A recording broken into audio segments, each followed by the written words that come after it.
mbokk yi dal leen ak jàmm ci suñu jotaay muy jotaayu Alex ak Junior tey nag ñu am mbégte doxantu fii ci centre Guindi daal di seet si nag suñu yaay waaye itam suñu xarit muy la directrice du centre Guindi waaye it di responsable politique APR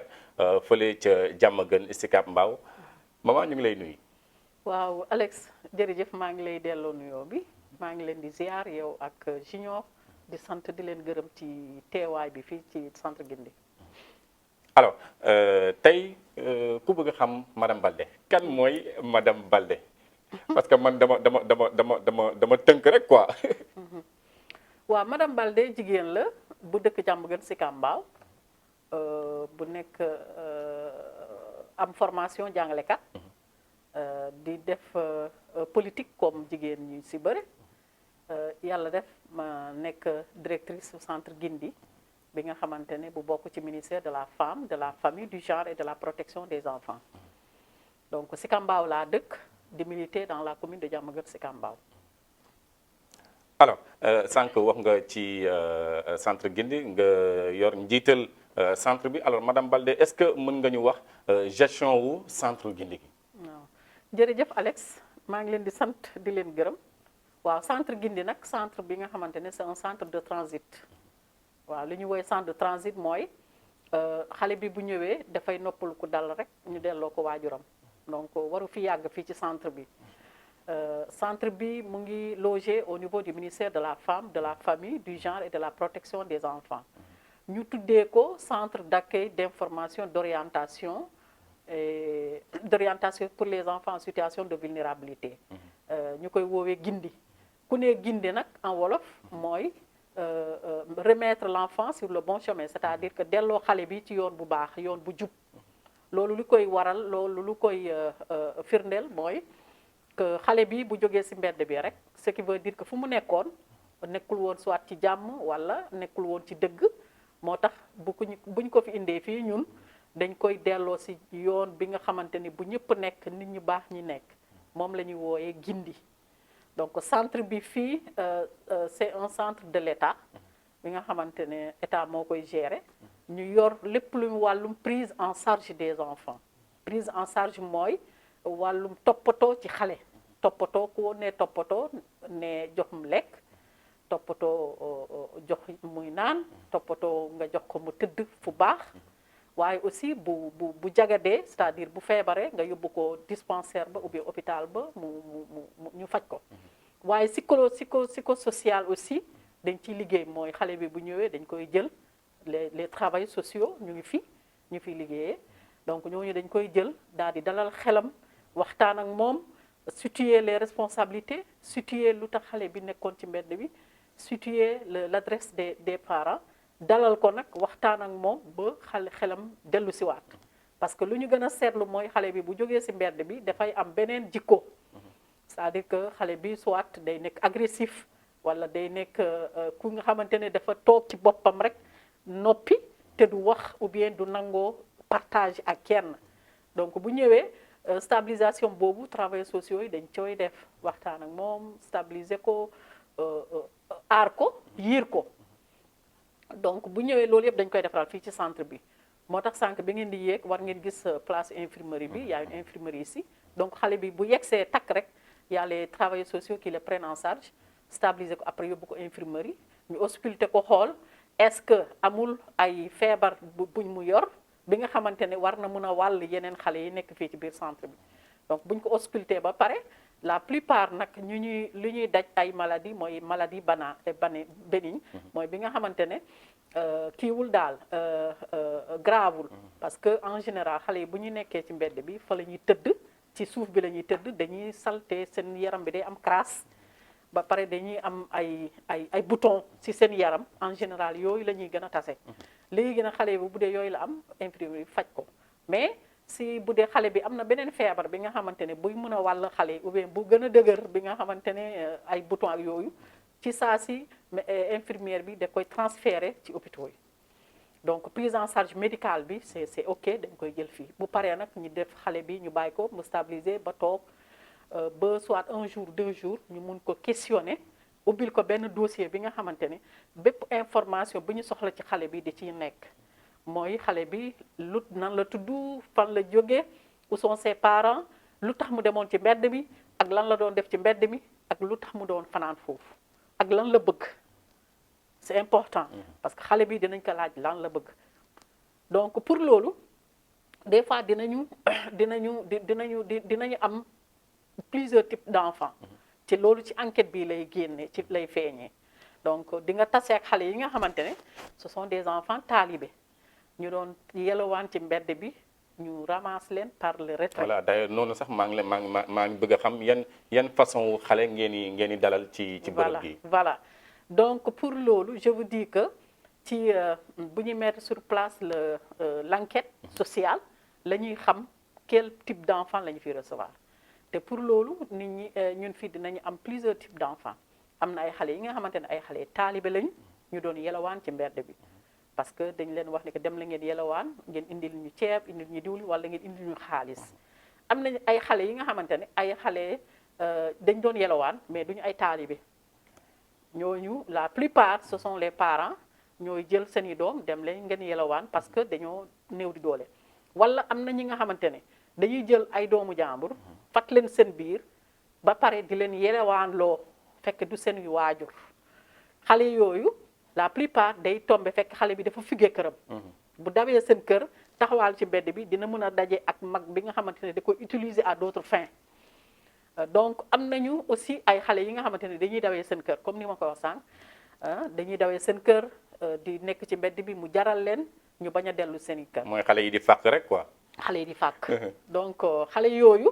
mën nga ci daje ay xale yi nga xamante ne ay fàqman pur et dur la dañoo dëgër seen bopp ñu leen di dóor ñu daw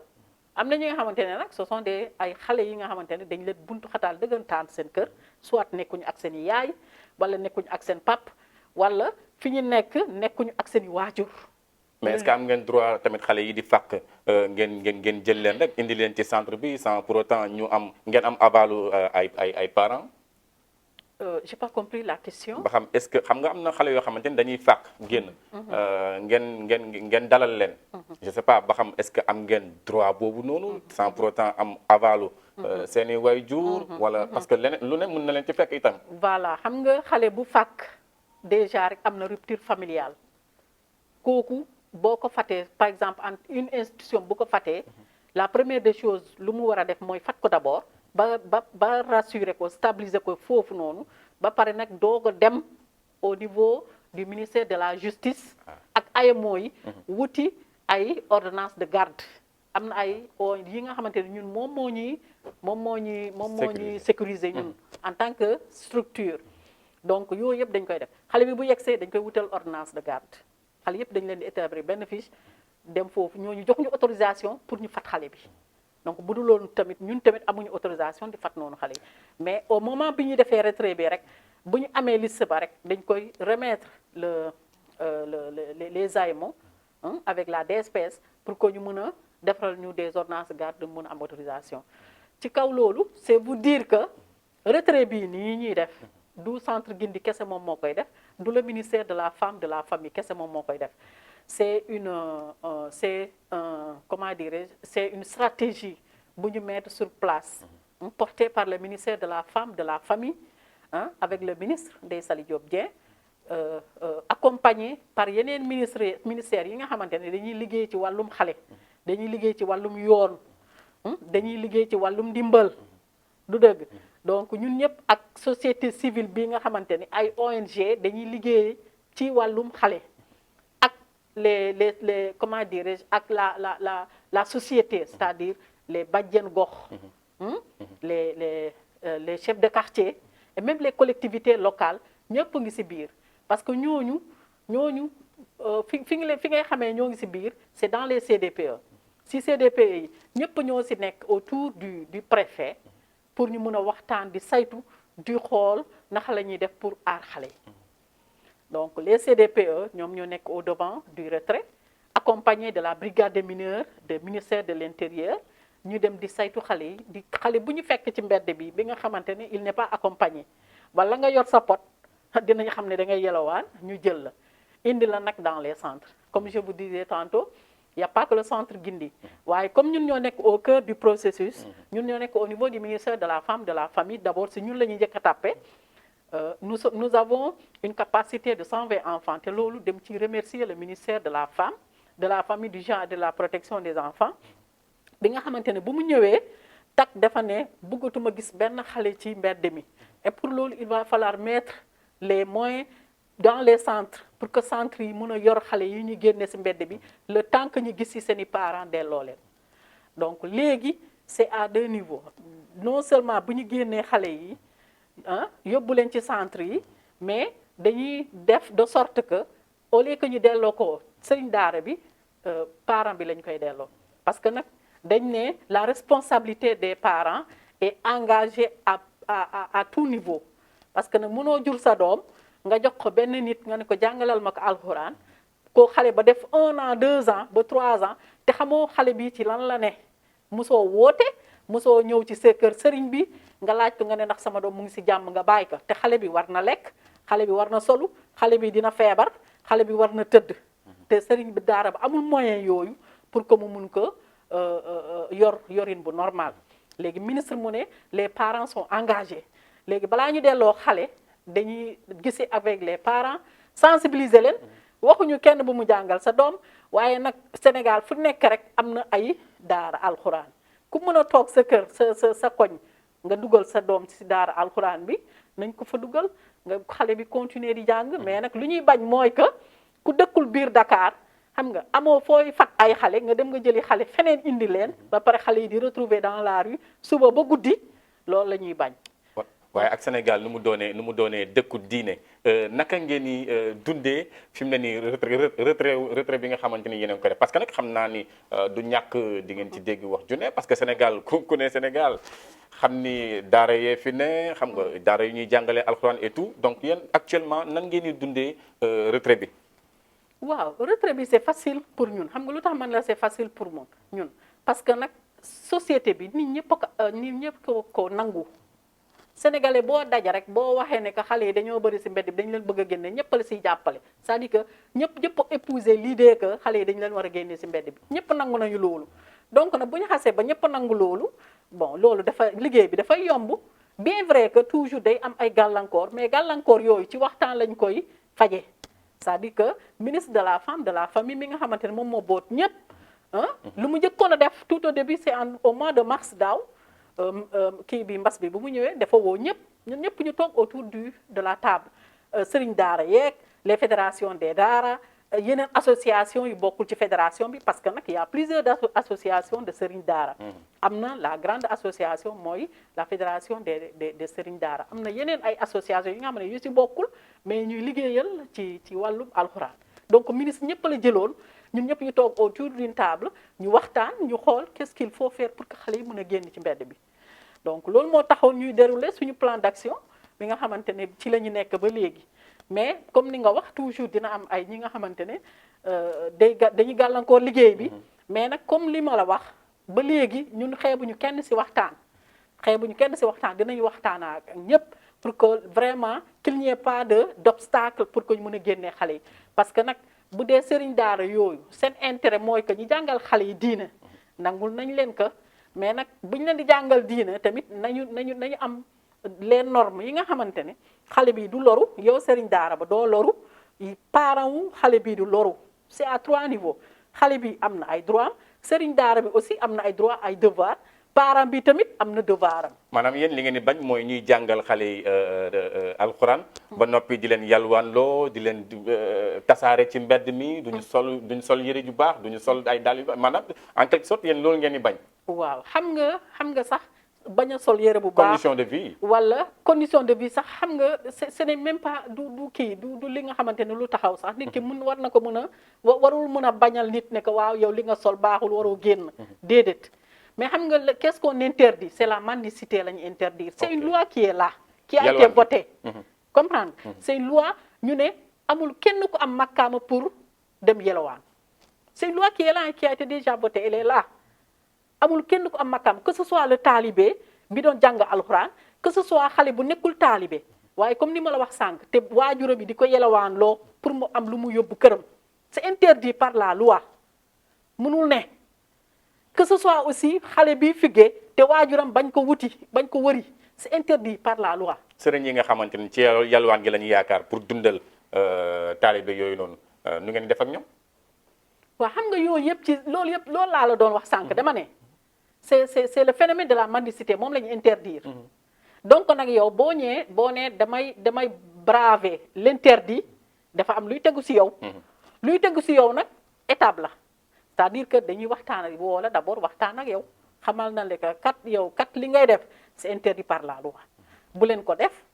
léegi nañu xool ni ñuy def ba yéen ñi nga xamante yéen ci dëkk ak yéen ci nekk te ngeen bëgg a dimbale xale yi pour ñu mën a jàngi alxuraan ni ñu leen di jàppale ba ngeen mën a nekk ci seeni droit léegi nag bu dee nit ki dafay insister à chaque fois nit ki di dem di yelwaan mais bu boobaa dina am beneen jeu buy dugg bi nga xamante ne dañ lay wax ne que carrément lii c'est interdit par la loi et que loi lu mu interdire rek ministère de la justice dugg te bu boobaa le ministère de la famille moom dafay retirer parce que nag lu ñuy naan justice c'est le ministère de la justice ñoom ñoo xam nu ñuy juger nit ñoom ñoo xam à quelle hauteur la ñuy juger nit mais nag balaa ñu fay yegg si d'abord waxtaan bi day am. mais dafa mel ni waxtaan bi yombul ci yéen parce que déjà gis nañu ay nu mu tuddati gis nañu waa aar ndongo daare ñoom jamono gi ñoo ngi fippu di wax ci média yi nee nañ du fi amee donc ñu ngi mel ni ñuy giirante mbagg ak yéen. alors ban tontu nga am ci li nga xamante ni ñoom moom la ñu wax barki Demba Ndiaye ci presse bi. waaw ak yan leeral nga ciy indi. waaw xam nga comme ni nga wax sànq rek. kuy defar toujours dafay am kuy yàq à côté ñoom wax nañu juste nangul naa leen ci seen droit la ñu nekk dafa mel nii rek à l'école sénégalaise dafa am ay syndicalistes dañuy jóg dem revendiquer seeni droit du dëgg ñu toog waxtaan autour d'une table ñoom lu ñu wax yépp cela n'exclut pas que ministre de la femme de la famille avec tous les secteurs yu bokk ci protection de l'enfance avec tous les ministères ñu toog ñu xool naka la ñuy def ba ñu saytu lii vraiment ñu bàyyi ko à côté de ñii nga xamante ni ñuy taxaw di yuuxu di wax comme ni nga wax am na ñi nga xamante ni ñuy taxaw di leen wax ne que yéen kat li ngeen di def nekkul ci l'islam parce que nag bu ngeen dégloo comme ni nga wax dans les médias war ngeen mën a lire Imam Kanté Imam Kanté mii wax ne que c'est pas parce que da nga war a jàng alxuraan nga war a bàyyi xale bi suba ba guddi mu yelawaan ci mbedd bi c'est pas parce que da nga war a jàng alxuraan nga bàyyi xale bi mu nekk si naxa sudul noonu te kooku nag dafa yor daaram moom it ñun ñëpp xam nañ kan mooy Imam Kanté du dëgg donc ndegam ñoom wax nañ côté bi kee tamit bu waxee war nañu mën a xam ne que lii c'est une comment dirais-je li nga xamante ne rek lu nit ñi war a waxtaanee la. par contre am na ñuy dem bay laal sax point bu gën a sensible nga xamante ni boo ko laalee rek Sénégal ñëpp ànd ak yow ñu ngi dem bay wax ni sax ni da ngeen di jéem a néewal doole l'islam donc nga xam ne loolu ku ko fi wax Sénégal ñëpp ànd ak yow. donc waaw tey dëgg la maa ngi kontaan loolu bi nga laalee point boobu. d'accord naa ak yow ci loolu la ñuy wax mais ñooñu di ko wax ñëpp ñoom xam nañu lan mooy centre Guindi. xam nañu lan la ministère de la femme de la famille du genre et de la protection de l'enfance lu ñu liggéey xam nañu yeneen centres yi lu ñu liggéey à l'image du centre Guindi yeneen centres yëpp loolu la ñuy def bu ngeen demee bu ngeen xoolee après bu ngeen visité di ngeen gis moment bii nii déggu leen benn xale di wax c'est parce qu'ils sont en train de prier ñu ngay julli ñu ngay jàpp. waaw parce que bi ñu rombee léegi ñu ngi gis xale yi doon jàpp c'était pour aller prier et pour vous rassurer que dañu am fi ay sëriñ daara yi nga xamante ni dañuy jàngal xale yi alxuraan xale yooyu bu ñu leen jëlee ci mbedd bi bu dee ay xale taalibe lañu niveau bu xale bi am rek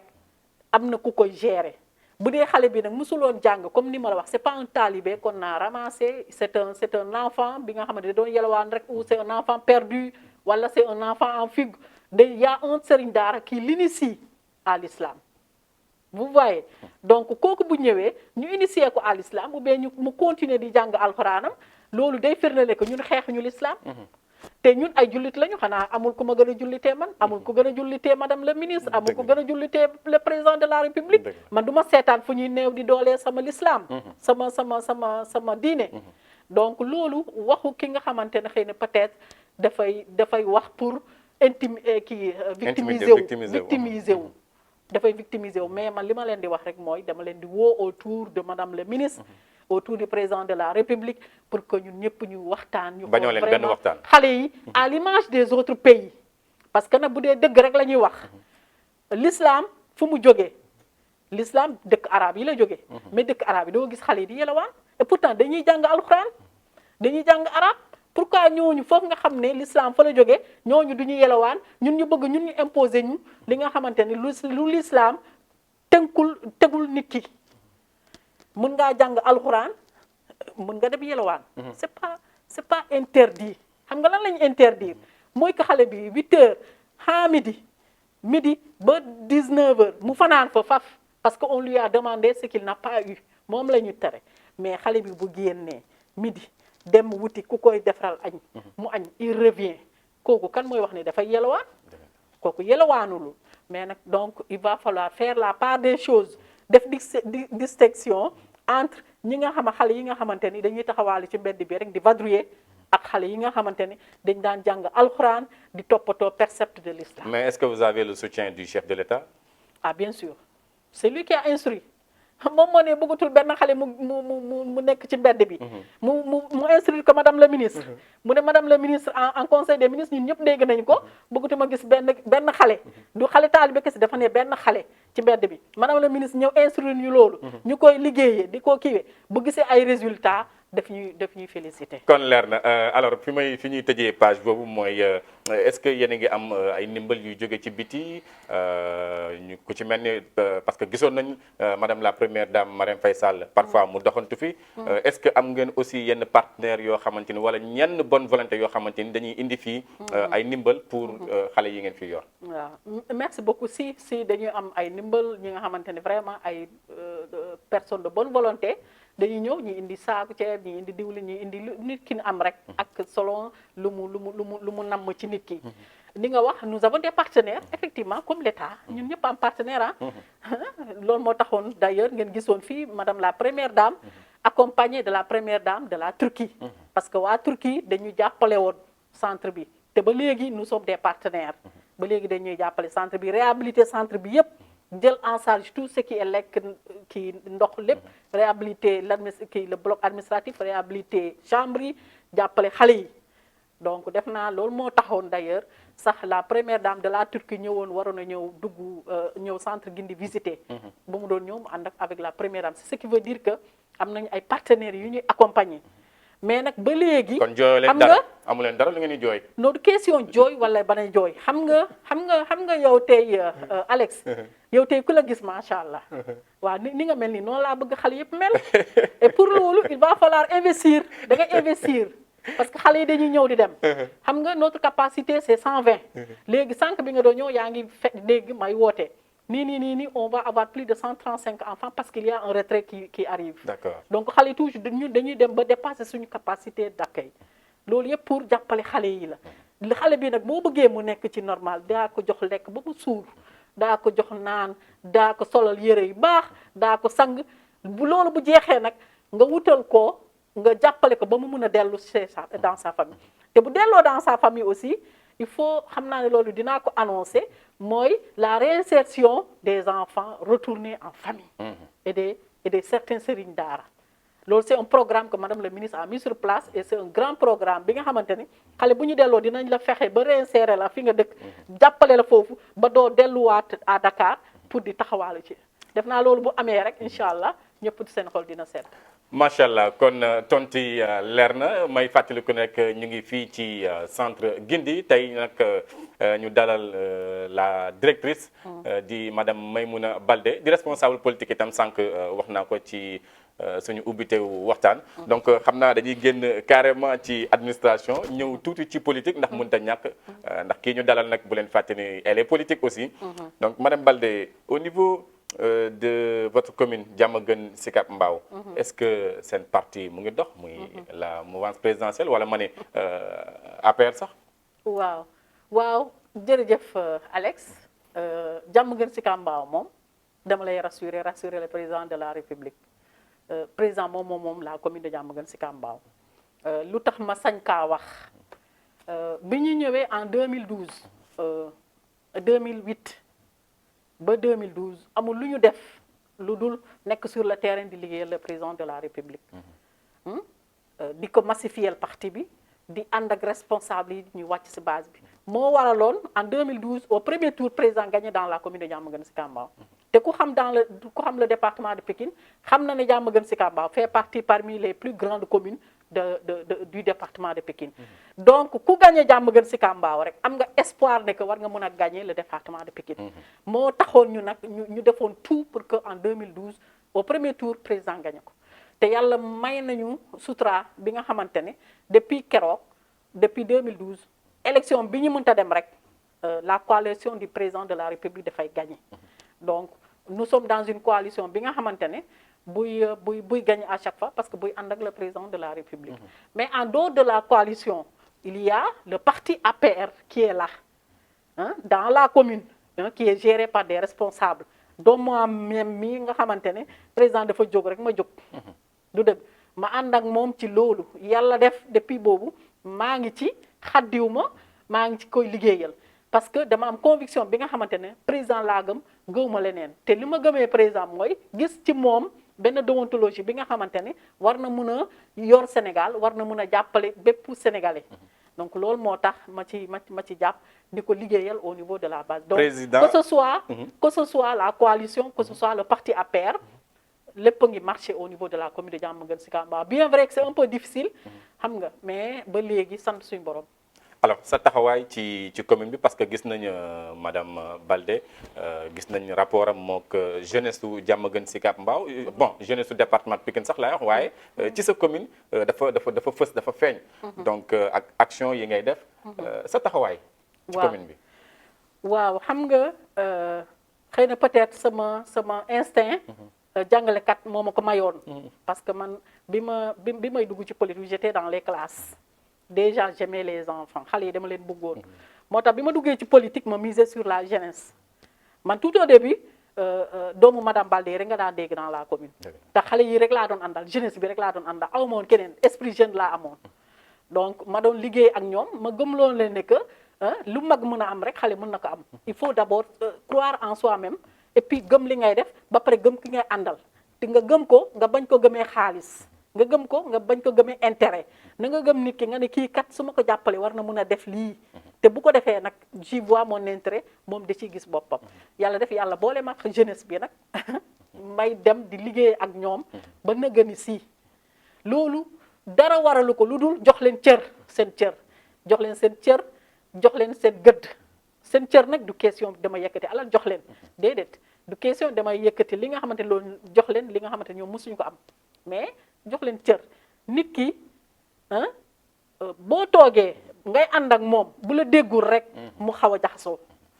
donc da ngay am benn système bi nga xamante ne boo yeewoo le matin fexeel tout ki nga doon àndal ngeen déggante même bu dee da ngeen di sayante du dëgg ou bien da nga koy nga ne ko waa yow démb gis naa la fekk ngeen waxtaan ba ngeen di ree nga coupé wala bu xewlee dara bu dee dafa xewlee jàmm nga dem taxaw boo ko joxul dërëm sax na la gis bu dee safar la boo demee boo ko joxul dërëm sax na la gis donc cette proximité là bi war a am diggante ñaari nit moom laa cultiver sama diggante ak jeunesse bi moom laa cultiver sama diggante ak jigéen ñi moom laa cultiver sama diggante ak waa Diamaguène Sicap Mbao li la xale yi di baaxantale muy maman Teresa mère Teresa mbaa diisalu la sonal la parce que d'habitude Sénégal kuñ fi tuddee façon tur boobu mooy ku ci am ab soxla rek ci mère Teresa ngay daw mbaa loolu diisul ci yow. non du diis xam nga lu tax du diisul ci man ba pare du diis yàlla da ko wax ci l'islam booy joxe yàlla da koy indi day indi plus sax c'est-à-dire boo joxee kii tey 1000 francs mu am yaakaar ci yow mu ñëw mu ne la man kat dama am un problème de 1000 francs su tu avais 1000 francs boo yëkkatee jox ko balaa ngoon yàlla jox la 2000. mais nekk goo fa doo amagoo fa poste de responsabilité foofu ca Diamaguène Sicap Mbao loolu tax may wax mbaa diisul. waaw parce que à part direction bi yaakaar naa ni. non xam nga lu tax ma ne la diisul. c'est-à-dire que toujours je me dis que l'espoir que nit ki bu mu am ci yow rek war na mun a estampé wu ci yow c'est-à-dire que bu ñëwee si yow rek war na mun a xelam war na mun a dal même soo ko joxul dërëm c'est pas l'argent qui compte nit ki mën na am yaakaar ci yow mu ñëw nga ne ko ah wax dëgg yàlla man de tey lii ak lii waaye nag nga waxtaan ak moom waxtaan bi nga xamante ne même boo ko joxuloo moom lu mu doon xaar ci yow bu génnee rek xelam day dal. ñu génn commune mais c'est important. mais c'est important. c'est important que nit ki am moyen yi nga xamante ne yu muy defee politique. c'est important. c'est très important par rapport ak loolu. kon bañoo tey président dolli la. ah. ngir nga mën a gën a taxawu alors mu ngi noonu ne bañul président dolli ko ngir mu mën a gën a jàppale askanu département Pikine rawatina commune gi mu dëkk muy Diamaguène Sicap Mbao dañuy génn sax d'ailleurs commune bi daw ci suñu avant dernière question muy le département Pikine femmes yi nga bokk ci. waaye seetlu nañ ni les femmes du département Pikine gëj ngeen a daje. lu xew dafa tas wala. waaw femmes yi man maay la vice-présidente du département des femmes du département de Pikine tasul mu ngi fu mu nekkoon. mais na xam nga avec le Covid moom ndaje du yomb de. waaye balaa Covid bi sax. waaw balaa Covid bi seetlu nañ ni femmes yi département bi bon bu ñu nëbbante quoi. des na. waaw xam nga c'est comme toute association ou bien comme toute comment dire comme tout parti. comme tout parti. comme tout parti dafa am fi nga xamante ne dafay métti mais nag ku ci nekk rek boo xamee ne que président Macky Sall moo la tax a jóg di nga am benn hauteur bu lay permettre ngay ànd ak nit ñi et c'est important man foofu laay woowee la présidente des femmes ku ci nekk rek surtout moom mi nga xamante ne ñu ne moom moo jiite jigéen ñi bu amee benn hauteur bi nga xamante ne day tax ba mu rassembler ces femmes là dafay yombalal le président de la République parce que nag kenn moomul kenn ñun ñëpp dañoo dox ba ñu daje ku ci nekk am nga sa cër bi nga ci moom ku ci nekk am na cër boo bàyyi sa kër donc nañu lëkkaloo nekk benn donc yombalal le président de la République liggéey bi. alors yaakaar naa ni dégg ngeen ko donc ba tey ñu ngi ak suñu yaay di madame la directrice Maymouna Baldé waaye itam di responsable politique foofu ca Diamaguène Sicap Mbao fi ñuy tëjee nag mooy commune Diamaguène Sicap Mbao mairie bi dafa mel ni meloo ni kuy bàyyi de fi mu ne nii dafa mel da nga pare pour fokkati non du question fokkati parce que gis nañ nag madame Baldé yaa ngi bon acte yi ngay def waaw xam nga ku bëgg mairie bi la waaw si xam nga loolu lu tax du man c'est la population de Diamaguène Sicap Mbao xam nga nit ñi bu ñu amee yaakaar ci yow pour que nga leen di jàppale noonu la ñuy amee yaakaar yow nga réussir et pour loolu il faut que yow tamit nga taxawaay boobu nekk pour nga bañ leen décevoir c'est la population de Diamaguène Sicap Mbao ñoo ne madame Baldé la dañuy def benn genèse tuuti ñëwaat tuuti en arrière les élections de 2014 bi ñu bokkee ñun ñëpp benn coalition bi nga xamante ne ñun ñoo bokk ci benn liste Ibrahima Lo jiite ko on a gagné nous avons gagné largement d'ailleurs du dëgg donc loolu wane na ne que il faut ku ci nekk rek am nga cër boo ci moom loolu suñ ko deful woon am na ay communes yi nga xamante ne ànduñu woon mais dañuy pertoon seen i élection du dëgg am na ay communes yi nga xamante ne ànd nañu yàlla dimbale leen ñoom ñu gagné donc ñun ci lañu bokkoon te coalition boobu noonu man ci laa bokkoon lu am na ñi nga xamante ne dañuy voté ci coalition bi c'est grâce à madame Baldé c'est pas une autre personne parce que lu ma dundee ak ñoom ci commune bi la donc ñooñu noonu bu ñu taxawee ñu ne madame Baldé vraiment am nañu yaakaar ci yow parce que li ñu gis li ngay def ci dans le social au niveau de la commune ak politiquement au niveau de la commune bu ñu taxawee ñu ne kat yow kat vraiment yow la ñu bëgg nga nekk maire damay taxawaay boobu pour vous dire que moi je suis prête pour élection yi. waaye tamit du yomb ci yow ndax gis nañ ki fa nekk tamit gaar mi la de. waaw mais ku nekk rek sa bopp nga xam. du question yomb ou bien bañ a yomb l'essentiel que na nga fexe de sorte que yow sa programme. waa Diamaguène Sicap Mbao gis ci seen bopp. sa programme mooy li ngay def ak li nga leen di jox li nga leen di mettre sur la table pour ñoom ñu gis ñu xam ne que yow kat boo jëlee mairie bi war nga leen mën a taxaw Diamaguène Sicap Mbao war na mën a changer parce que nag Diamaguène Sicap Mbao war na mën a bokk nee naa la sànq c'est la plus grande commune dans le département de Pikine tey war na mën a raw yeneen communes yi ci émergence ci normal man ci sama gis-gis donc ba léegi am na lu des ci liggéey bi am na lu des li nga xamante ni lu bëree lu des ci Diamaguène Sicap Mbao lu ñu war a mën a def pour que nit ñi nekk ci jàmm ak salaam pour que nit ñi xam ne que la commune elle émerge. bu ñu nee élection yi suba la pare nga. man élection depuis xaw ma kañ laa pare woon parce que nag 2008 ba tey maa ngi liggéeyal la commune de Diamaguène Sicap Mbao. ayca kon leer na mu nekkoon madame Maïmouna Baldé di responsable politique au niveau de Diamaguène Sicap Mbao waaye itam di directrice su centre Gindi. tey nag ñu amoon mbégte ak contentement dalaloon ko ci suñu émission xanaa dañ lay bàyyi nga tàggatoo. waaw merci beaucoup Alex sant leen gërëm leen vraiment di leen encourager ci seen liggéey bi. ñëwaat tuuti ci wàllum retrait bi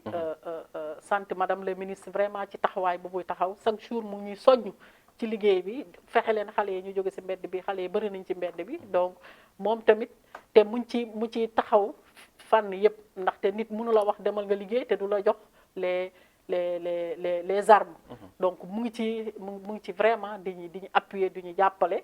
donc di woo nag bépp acteur de la protection de l'enfance autour de madame le ministre pour que vraiment ñun ñëpp ñu mën a jàppale xale yi nga xamante ne dañuy taxawal ci mbedd yi waaye tamit di def appel aux parents yi nañu xam ne que la responsabilité les incombe ñoom ñoo njëkk a war a nekk au devant de la scène na ñëpp xam ne que lii waruñu ñun ñëpp amul benn waajur bu mu war nit boo juree sa doom même boo koy jox keneen it na nga koy saytu na nga xool nga xam ne fan la nekk ak est-ce que fu mu nekk mu ngi ci jàmm loolu c'est important ci xale parce que le vide boobu liy manqué xale bi c'est-à-dire que le fait que gisul yaayam ou bien gisul papam même su doon jàng it jàng ba dina yàggate du mokkal donc maa ngi woo ñëpp vraiment ñu jàppale madame la ministre pour que loolu le problème des enfants mu jeex les enfants de la rue mu jeex leneen lii politiquement sant leen parce que nag vous m'avez permis de m'exprimer aujourd'hui sur problème yi bëri ci Diamaguène Sicap Mbao ak ci Pikine di leen dox di jaade incha allah ci campagne bi ñu jëlandoo ensemble la mairie. ayca leer na incha allah ñu jëlandoo mairie bi yéene nañ ko koy tema parce que tamit suñu yaay ju baax la wax dëgg yàlla loolu ñii ñuy seetaan du ñu weddi kàddu googu noonu en tout cas. lii moo doonoonu waxtaanu jotaayu Alex ak Junior tey nag ñu indi mu ñu ñëwee ci beneen fànn ndax man da ngeen gis xam nga ñun saa su nekk ñu génn feneen mais ki ngeen gisul jàpp leen ni mu ngi noonu ci ginnaaw caméra yi muy Junior ndax jotaay gi man ak moom la mu ngi def lu doy waar ci suuf mënu leen gis nag waaye ñun xam nañ ko ñun ñuy takk micro yi donc ak suñu directeur technique di Bouba donc ñu koy jaajëfal bu baax a baax ndax li gën a baax ci émission bi moom moo koy def man moom wax rek laa ci am donc waaye di gërëm bu baax a baax suñu directrice des programmes di madame Kewe Diagne gars yi ñu jox leen dig daje ba beneen numéro incha allah jotaay Alex ak Junior.